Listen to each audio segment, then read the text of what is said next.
Baik, Assalamualaikum warahmatullahi wabarakatuh.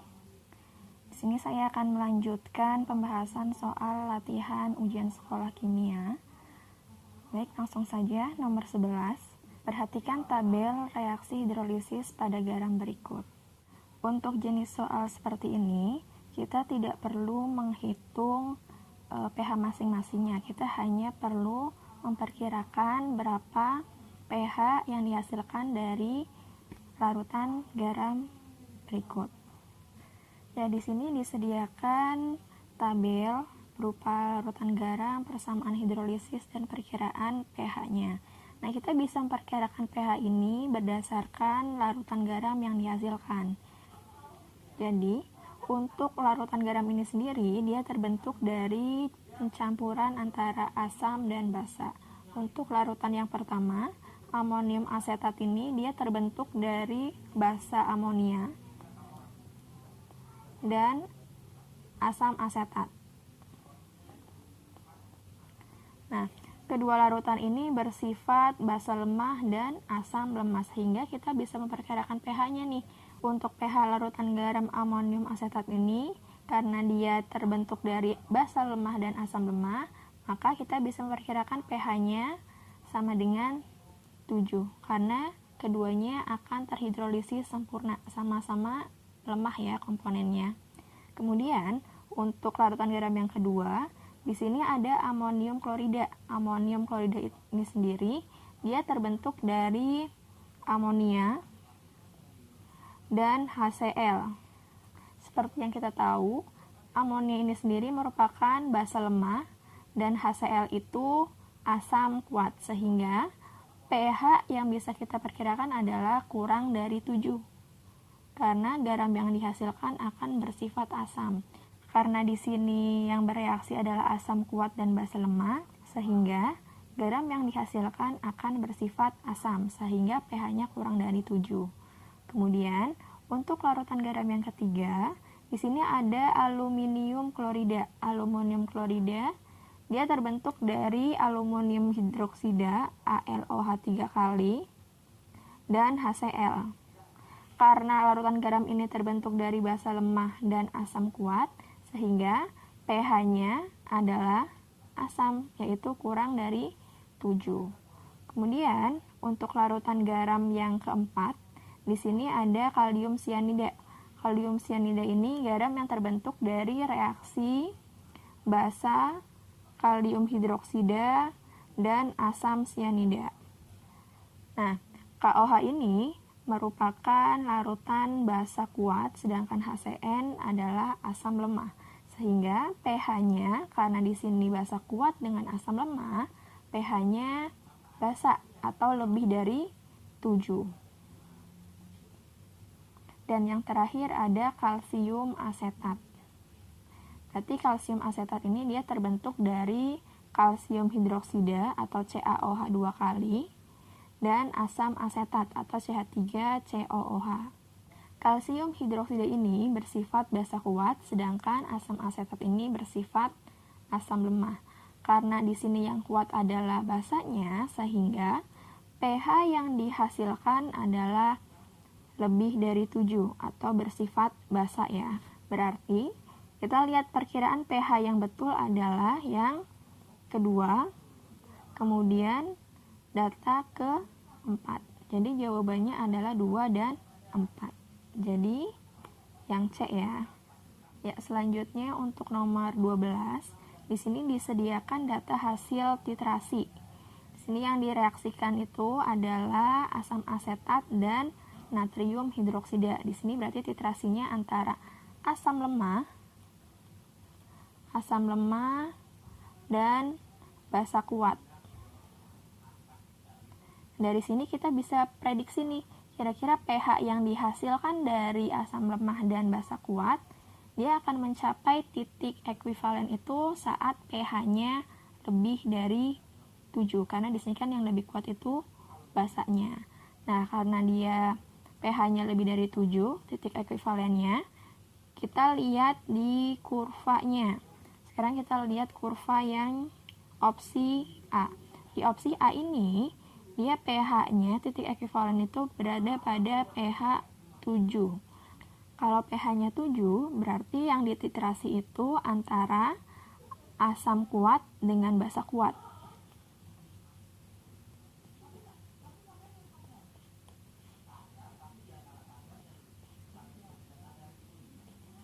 Nah, kemudian untuk opsi yang B,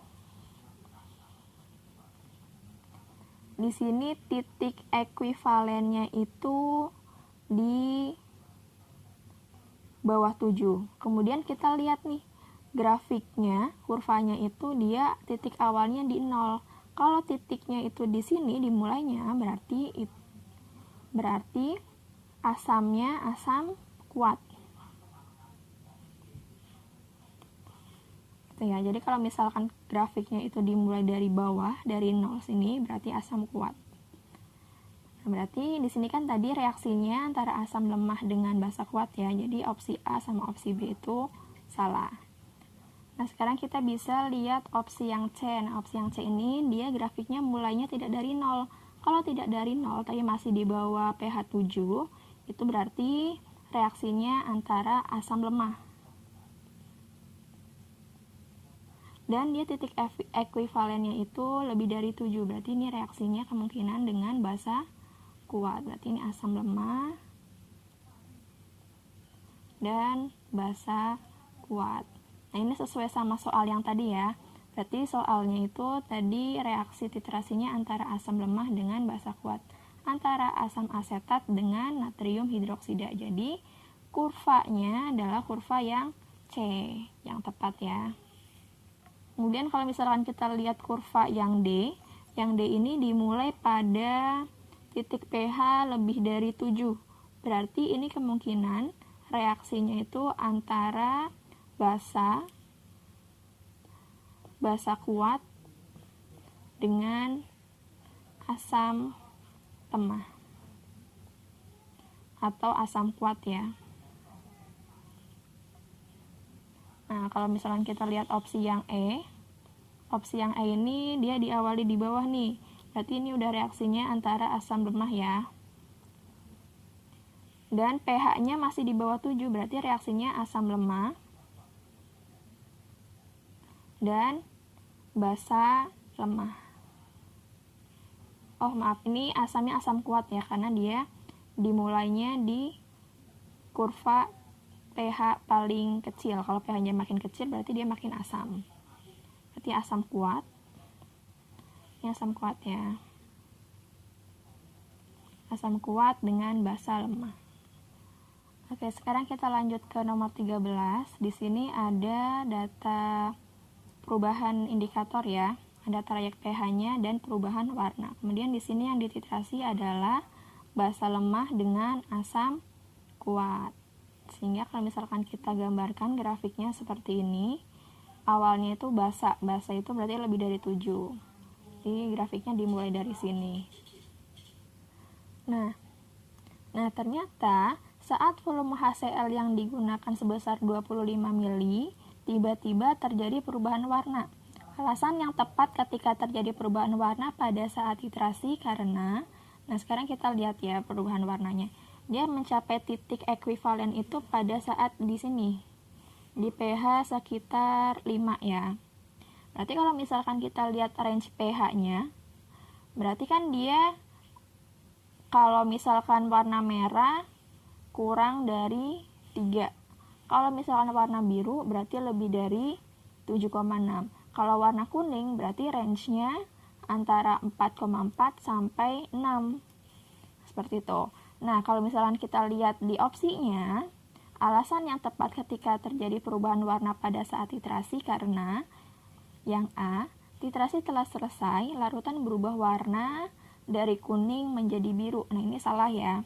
Jadi perubahan warnanya itu dari, ini kan basa pH-nya lebih dari 7 berarti dari biru ke kuning.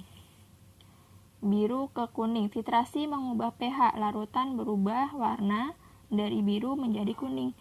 Perubahan warnanya betul, tapi alasannya kurang tepat, jadi ini masih salah. Jadi perubahan warna pada saat titrasi itu terjadi karena titrasi tersebut telah mencapai titik akhir titrasi atau telah sampai pada titik ekuivalen, di mana mol asam dan mol basanya itu habis bereaksi. Nah, sekarang kita lihat opsi yang C. Untuk opsi yang C, kuning menjadi merah. Ini udah salah ya. Yang D, titrasi mencapai titik ekuivalen, larutan dari berwarna merah menjadi kuning. Nah, ini betul titrasinya itu mencapai titik ekuivalen, tapi perubahan warnanya tidak tepat karena kan tadi reaksinya antara basa lemah yang dititrasi dengan asam kuat. Jadi awalnya itu warnanya adalah biru, kemudian berubah menjadi kuning. Kalau merah jadi kuning berarti reaksinya dari asam kuat ditambah dengan basa lemah, seperti itu. Berarti ini kurang tepat karena perubahan warnanya ya. Tapi untuk alasan telah mencapai titik ekuivalen sudah betul. Nah, kemudian yang E, titrasi mencapai titik akhir, betul. Nah, sekarang kita lihat larutan berubah warna dari kuning menjadi merah. Nah, ini kurang tepat ya. Perubahan warnanya itu harusnya adalah dari biru ke kuning. Karena kan di sini yang dititrasi itu larutan basa yang ditambahkan dengan larutan asam kuat. Jadi kalau basa itu kan kalau misalkan kita lihat di trayek pH-nya itu di indikator BTB itu kalau basa kan lebih dari 7,6. Itu warnanya biru. Kemudian dia dititrasi dengan asam kuat. Berarti pH-nya akan turun. Karena kan asam kuat kan, berarti nanti pH-nya akan kurang dari 7. Sehingga perubahan warnanya dari biru ke kuning. Jadi, untuk nomor 13 jawabannya kurang ada yang tepat ya. Nah, sekarang lanjut ke nomor 14.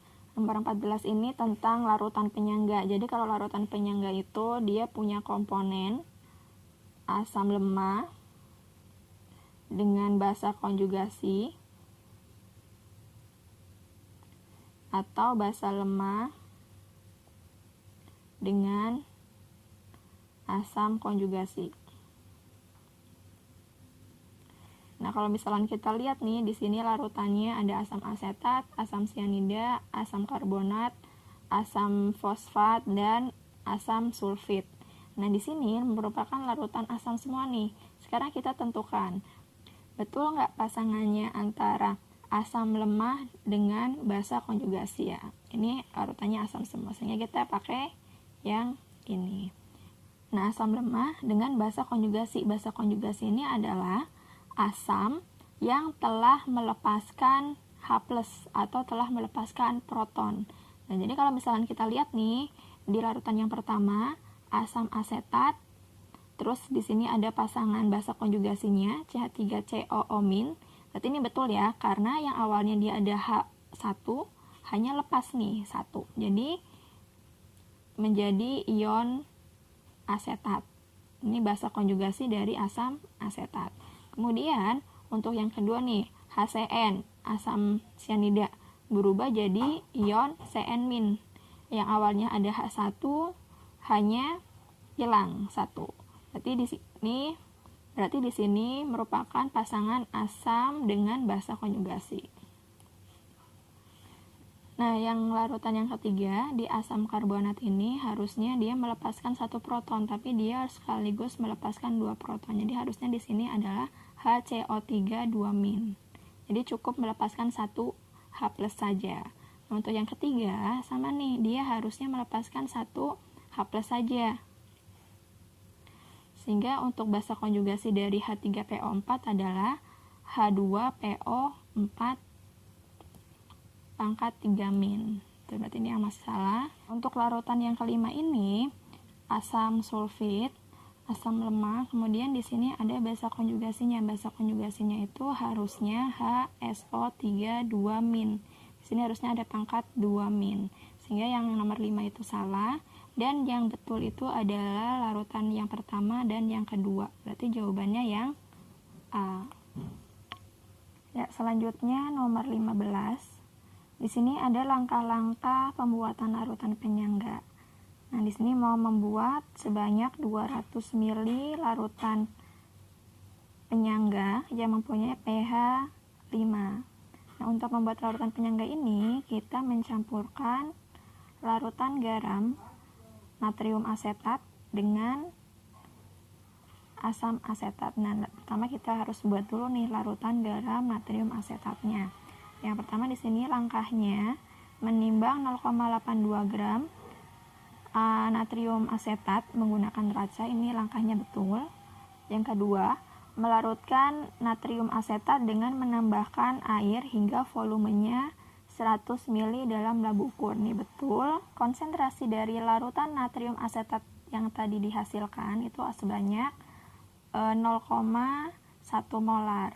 Sehingga untuk membuat larutan penyangga tersebut kita membutuhkan asam asetat dengan volume 100 ml dengan konsentrasi 0,1.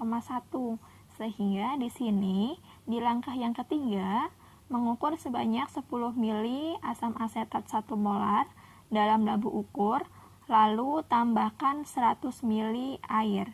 Nah, di langkah yang pertama ini mengukur sebanyak 10 ml asam asetat 1 molar sudah betul, tapi di sini ditambahkan 100 ml air. Di sini kalimatnya salah, kurang tepat ya. Harusnya ditambahkan air hingga volumenya 100 ml, bukan ditambahkan 100 ml air, tapi ditambahkan air hingga volumenya 100 ml. Otomatis kalau misalkan tadi sudah ditambahkan 10 ml asam asetat, berarti air yang ditambahkan agar volumenya menjadi 100 ml 90 ml. Yang ini kurang tepat ya. Jadi, dari tahapan ini, tahapan yang menyimpang dari langkah pembuatan larutan penyangga adalah yang nomor 3. Oke, selanjutnya kita bahas nomor 16. Di sini ada reaksi pembuatan gas nitrogen dioksida.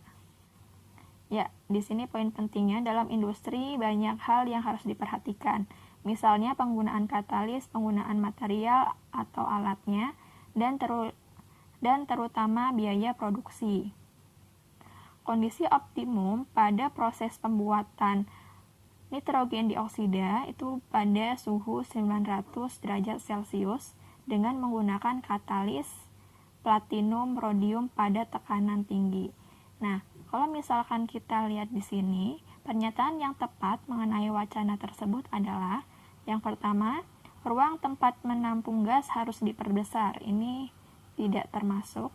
Kemudian yang B, katalis mempercepat reaksi, tetapi biaya mahal. Nah, tadi kan perlu diperhatikan itu adalah salah satunya tentang biaya produksi. Otomatis kalau misalkan kita mau memproduksi barang, biaya produksinya itu harus seminimal mungkin, tapi keuntungannya yang besar. Berarti untuk yang B itu masih kurang tepat. Kemudian yang C, suhu harus tetap tinggi supaya reaksi tidak melambat.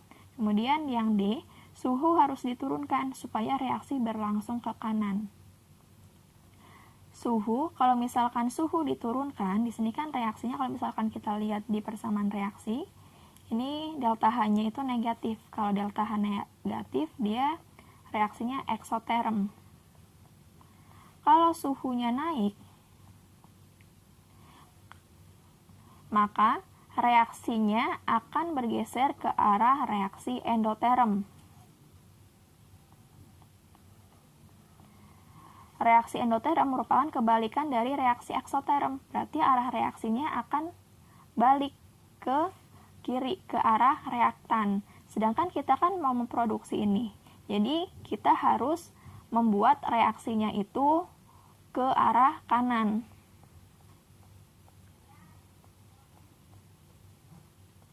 Nah, agar reaksinya ke kanan, apa aja nih yang harus kita lakukan? Berarti kalau misalkan reaksinya harus bergeser ke kanan, ke arah produksi gas NO2, otomatis dia harus reaksinya ke arah eksoterm. Nah, agar reaksinya mengarah ke reaksi eksoterm, berarti suhunya harus diturunkan.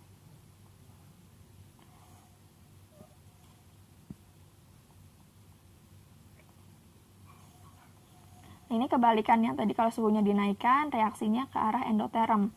Karena di sini reaksinya eksoterm, berarti suhunya harus diturunkan, gitu ya. Kemudian, berarti yang ini salah ya, karena suhu harus tetap tinggi itu dia akan menyebabkan reaksinya bergerak ke kiri atau bergeser ke kiri. Kemudian yang D, suhu harus diturunkan supaya reaksi berlangsung ke kanan. Ke kanan ini maksudnya adalah reaksinya bergeser ke arah produk, berarti ini yang betul. Kemudian yang E, tekanan harus tinggi supaya reaksi berlangsung secara endoterm. Nah, reaksi berlangsung secara eksoterm atau endoterm itu dia bergantung sama suhu, tidak bergantung pada tekanan. Jadi yang E itu salah. Jawaban yang paling tepat adalah D. Jadi untuk nomor 16 ini, dia untuk materi kesetimbangan kimia. Ada beberapa faktor yang mempengaruhi pergeseran kesetimbangan. Yang pertama adalah konsentrasi, yang kedua adalah suhu, volume, dan tekanan. Kalau suhu, ini kaitannya sama reaksi endoterm sama eksoterm. Kita harus lihat persamaan reaksinya. Di sini adalah reaksi eksoterm nih. Jadi untuk menghasilkan produk NO2 yang banyak, otomatis reaksinya harus berjalan eksoterm. Kita harus menurunkan suhunya, tapi tidak boleh lebih rendah dari 900. Nah, kalau misalkan faktor tekanan itu kalau misalkan tekanannya diperbesar, dia nanti pengaruhnya kita bisa lihat pengaruhnya dari koefisien. Kalau tekanannya besar, reaksi itu akan bergeser ke arah koefisien yang lebih kecil. Nah, kalau misalkan reaksinya seperti ini, tekanannya diperbesar, berarti dia akan bergeser ke arah yang koefisiennya lebih kecil. Di sini yang sebelah kiri reaktannya itu punya koefisien 4 dan 5. Sebelah kiri 9, sebelah kanan 6 dan 1, 7. Reaksinya betul akan bergeser ke arah koefisien yang lebih kecil, ke arah kanan, ke arah produk. Tapi untuk alasan endoterm ini kurang tepat ya. Karena kalau misalkan dia bergeser ke kanan, otomatis reaksinya akan reaksi eksoterm. Dan tekanan ini dia tidak terpengaruh oleh suhu. Ya. Kemudian, kalau misalkan tekanannya diperkecil, otomatis reaksinya akan bergeser ke arah jumlah koefisien yang besar. Kalau misalkan volumenya diperbesar, otomatis dia akan bergeser ke arah koefisien yang besar. Kalau volumenya diperkecil, reaksinya akan bergeser ke arah yang koefisiennya kecil. Ya, selanjutnya ini nomor 17 ya. Jadi kalau misalkan soalnya itu bacaannya banyak, kalian langsung aja ke inti soalnya. Berarti kita langsung ke opsinya. Nah, pertanyaannya adalah berdasarkan wacana, pernyataan yang benar tentang sifat koloid sabun adalah, nah di sini yang A, sabun mempunyai gugus nonpolar pada bagian kepala dan gugus polar pada bagian ekor. Nah, ini kurang tepat ya, karena gugus nonpolar itu ada di ekor, sedangkan gugus polar itu ada di kepala. Ini kebalik, jadi salah. Kemudian, opsi yang B, gugus nonpolar pada molekul sabun berfungsi untuk mengikat lemak dan kotoran. Ini betul. Nah, jadi gugus nonpolar pada sabun itu dia akan mengikat lemak dan kotoran. Sedangkan untuk gugus polar dia akan berikatan dengan air. Nah, untuk yang C, sabun berperan sebagai emulsifier yang mengikat kotoran. Sedangkan di bacaan itu adalah sabun itu berperan sebagai emulsifier. Selain dia dapat mengikat kotoran, sabun juga dapat mengikat lemak. Jadi ini kurang lengkap. Sehingga jawabannya bukan ini, jawabannya yang tadi yang B. Yang D, bagian ekor molekul sabun dapat berikatan dengan molekul air. Ini tidak ya, karena bagian ekor itu bersifat nonpolar sehingga dia tidak bisa berikatan dengan air. Kemudian yang E, bagian kepala molekul sabun bersifat hidrofobik. Kepalanya itu bersifat polar. Jadi harusnya ini bersifat hidrofilik. Kalau hidrofilik dia suka air.